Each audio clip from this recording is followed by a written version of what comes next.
जित्या व्रत कब है? 24 या 25 सितंबर जाने डेट और शुभ मुहूर्त। माताएं संतान की दीर्घायु के लिए करती है व्रत।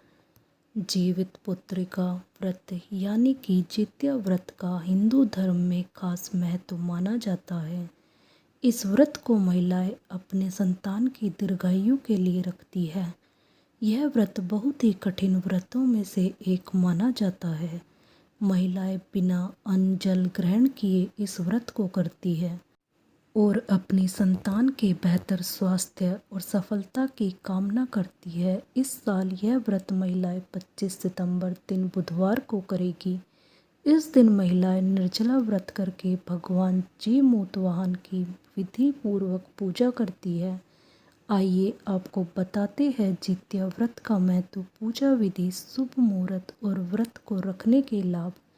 जित्या व्रत की तिथि कब से कब तक? जित्या व्रत आश्विन मास के कृष्ण पक्ष की अष्टमी तिथि को रखा जाता है।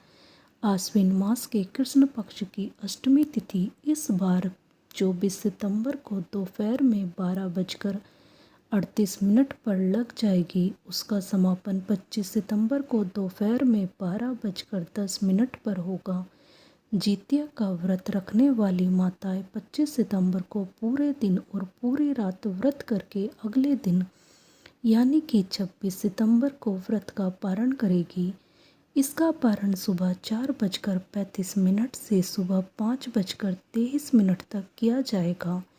जित्या व्रत का महत्व। जित्या व्रत प्रमुख रूप से बिहार, झारखंड और पूर्वी उत्तर प्रदेश के कुछ हिस्सों में रखा जाता है। माताएं संतान के लिए निर्जला व्रत करके भगवान जीमूतवाहन की विधि विधान से पूजा करती है। मान्यता है कि इस व्रत को करने से आपकी संतान के ऊपर से हर प्रकार का संकट टल जाता है। इस व्रत को महिलाओं को हर साल करना होता है और बीच में कभी छोड़ा नहीं जाता। जित्या व्रत की पूजा विधि। जीवित पुत्रिका व्रत को करने के लिए महिला सुबह ही स्नान करने के बाद व्रत करने का संकल्प लेती है और गोबर से लीपकर पूजा स्थल को साफ कर देती है। उसके बाद महिलाएं वहां पर एक छोटा सा कच्चा तालाब बनाकर उसमें पाकड़ की डाल लगा देती है। तालाब में भगवान जीमूतवाहन की प्रतिमा स्थापित करते हैं। इस प्रतिमा की धूप, दीप, अक्षत, रोली और फलों से पूजा की जाती है। इस व्रत में गोबर से चील और सियारिन की मूर्तियां भी बनाई जाती है। इन पर सिंदूर चढ़ाया जाता है और इसके बाद जीवित पुत्रिका व्रत की कथा सुनाकर पूजा को संपन्न किया जाता है। दोस्तों, आपको यह जानकारी कैसी लगी हमें कमेंट कर ज़रूर बताएं। धन्यवाद। बोलो राधे राधे।